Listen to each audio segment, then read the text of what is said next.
Delhi police 2023 में पिछले 3-4 दिनों में जितने भी क्वेश्चन रिपीट हुए हैं वो मैं आपको आज के वीडियो में कराने वाला हूँ।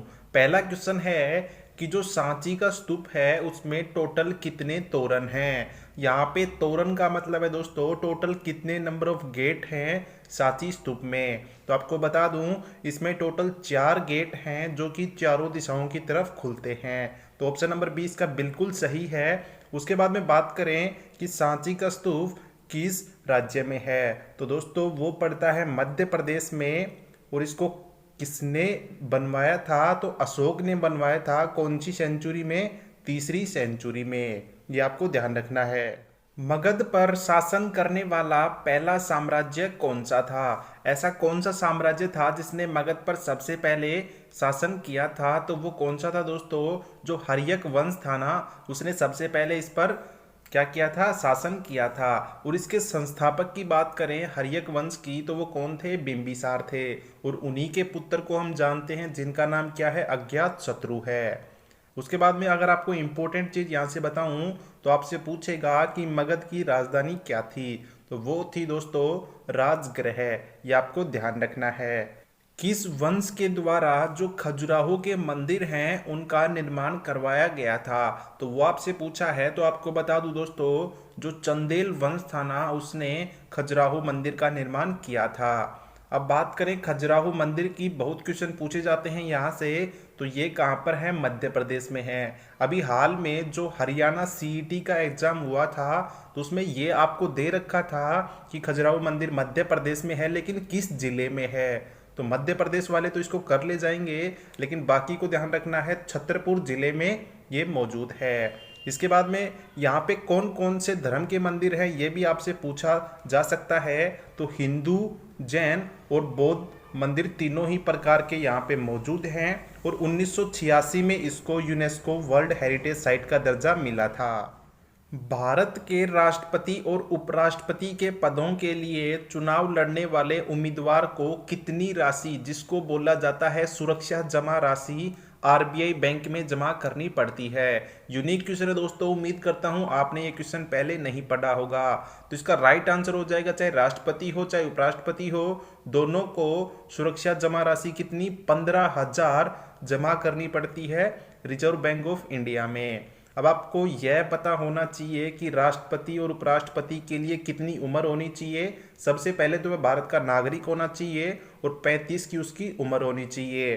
अब करंट की बात करें तो नंबर जरूर ध्यान रखना दोस्तों। 15वें नंबर की राष्ट्रपति हैं कौन, द्रौपदी मुर्मू जी, जो कि 2022 में बनी थी। और 14वें नंबर के वाइस प्रेसिडेंट हैं कौन, जगदीप धनखड़ जी। तो ये आपको ध्यान रखना है। क्वेश्चन नंबर 6 है कि हुमायूं का मकबरा कहाँ पर स्थित है। तो आपको बता दूं दोस्तों न्यू दिल्ली में ये स्थित है। और इसको किसने बनवाया था, तो इनकी पत्नी हाजी बेगम ने 1558 में इसका निर्माण करवाया था। उसके बाद में यूनेस्को वालों ने इसको दर्जा भी दिया था यूनेस्को साइट का 1993 में। अब ऐसे ही आपसे एक दो मकबरे और पूछता है, जैसे कि बाबर का मकबरा कहाँ पर है, तो वो होगा दोस्तों अफगानिस्तान काबुल में। और शाहजहां या अकबर का पूछे तो वो आपको कहाँ मिलेगा, आगरा में मिलेगा।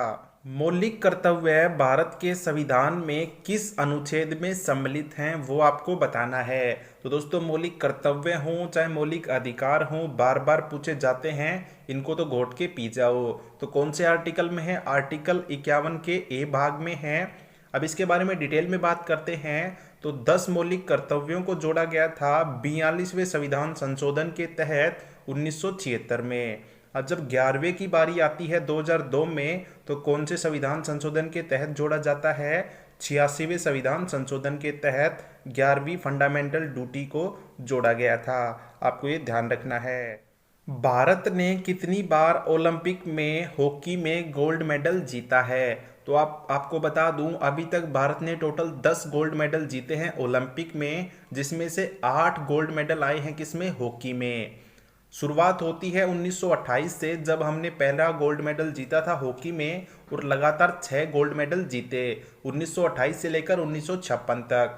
उसके बाद में 2 और आए 1964 में। और जो सबसे लास्ट वाला आया था वही दिल्ली पुलिस में पूछा गया था इस बार, कि लास्ट गोल्ड मेडल हॉकी में कब आया था। तो 1980 में आया था, जो कि कहाँ हुआ था, मॉस्को में हुआ था। उसके बाद में दो इंडिविजुअल और लिए गए, अभिनव बिंद्रा जी के द्वारा और नीरज चोपड़ा जी के द्वारा 2020 में। तो ऐसे करके हमने 10 गोल्ड मेडल जीते हैं, जो कि बार बार पूछे जाते हैं। क्वेश्चन नंबर 9 है, बहुत ही सिंपल सा क्वेश्चन है कि इंडिया में टोटल कितने बायोस्फीयर हैं। तो इंडिया में दोस्तों टोटल 18 नंबर ऑफ बायोस्फीयर हैं। जो सबसे पहला बना था वो कौन सा था, तमिलनाडु का नीलगिरी बायोस्फीयर, जो कि भारत का पहला बायोस्फीयर था। और जो सबसे लास्ट में बना था 18वें नंबर का, वो कौन सा था, मध्य प्रदेश का पन्ना बायोस्फीयर। ये आपको ध्यान रखना है, काफी इंपॉर्टेंट क्वेश्चन है।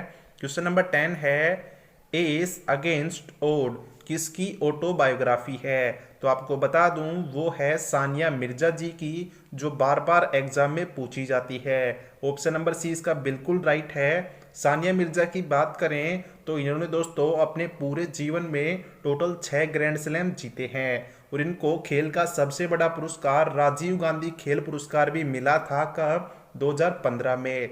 अब आपको बताना है राजीव गांधी खेल पुरस्कार का नया नाम क्या रखा गया है। अगर एक और ऑटोबायोग्राफी की बात करें जो कि लगातार पूछी जाती है, उसका नाम है अनब्रेकेबल एंड ऑटोबायोग्राफी। किसकी है, वो है मैरी कॉम जी की। भारत ने पंचवर्षीय योजनाओं की अवधारणा किस देश से प्राप्त करी है। तो दोस्तों संविधान के स्रोत के ऊपर मैंने एक स्पेशल वीडियो भी बनाया हुआ है, आप चाहें तो देख सकते हैं। बात करें पंचवर्षीय योजनाओं की, तो ये हमने ली है पूर्व सोवियत संघ से, जिसको आजकल हम लोग रूस बोलते हैं, वही है ये। पंचवर्षीय योजनाओं की स्टार्टिंग होती है 1951 से, जब प्रधानमंत्री कौन थे भारत के, जवाहरलाल नेहरू जी थे। अभी तक टोटल 12 पंचवर्षीय योजनाएं हुई हैं, और लास्ट वाली थी 2012 से लेकर 2017 तक। उसके बाद में नीति आयोग आ गया और इसकी समाप्ति हो गई। पंडित शिव कुमार शर्मा जी किस वाद्य यंत्र से संबंधित हैं। आपको दोस्तों बता दूं, जिनको भी पंडित शिव कुमार शर्मा में और पंडित रविशंकर में कंफ्यूजन रहता है, आज के बाद में नहीं रहेगा, ऐसी ट्रिक बताने वाला हूं। तो सबसे पहले आपको बता दूं, पंडित शिव कुमार का संबंध है संतूर से। ऑप्शन नंबर सी इसका बिल्कुल राइट हो जाएगा। अब पंडित रविशंकर की भी थोड़ी सी बात कर लेते हैं, तो उनका संबंध किससे साथियों, सितार से है। अब उनको 1999 में भारत रत्न मिला था, ये तो आप कभी भी मत भूलिएगा, क्योंकि बार बार पूछा जाता है। अब मैं बात करता हूँ ट्रिक की। तो जैसे कि आप देख पा रहे होंगे, पंडित शिव कुमार, कुमार में ऊ की मात्रा आ रही है, वैसे ही संतूर में भी बड़े ऊ की मात्रा आ रही है। तो ऐसे आप ऊ की मात्रा से आप इसको रिलेट कर सकते हो। वहीं बात करें रविशंकर की, तो कोई ऊ की मात्रा नहीं है रविशंकर में। और वहीं बात करें सितार में, तो सितार में भी कोई ऊ की मात्रा नहीं है। तो ऐसे आप रिलेट कर सकते हो। भारतीय राष्ट्रीय कांग्रेस की प्रथम भारतीय महिला अध्यक्ष कौन थी। दोस्तों ध्यान से पढ़ना है, मैंने स्पेशल दोनों ऑप्शन रखे हैं, एनी बेसेंट का भी और सरोजनी नायडू का भी। आपसे पूछा है पहली भारतीय, तो इसका राइट आंसर हो जाएगा सरोजनी नायडू जी। अगर यहाँ पे भारतीय नहीं होता तो आपका आंसर होता एनी बेसेंट, ये आपको ध्यान रखना है। अब बात करते हैं पहली भारतीय महिला की, तो सरोजनी नायडू, जो कि 1925 में कानपुर अधिवेशन में अध्यक्ष रही थी। और ये आपको बता दूं, यूपी की पहली महिला राज्यपाल भी थी, जो भारत की पहले नंबर की राज्यपाल थी। तो ये आपको ध्यान रखना है।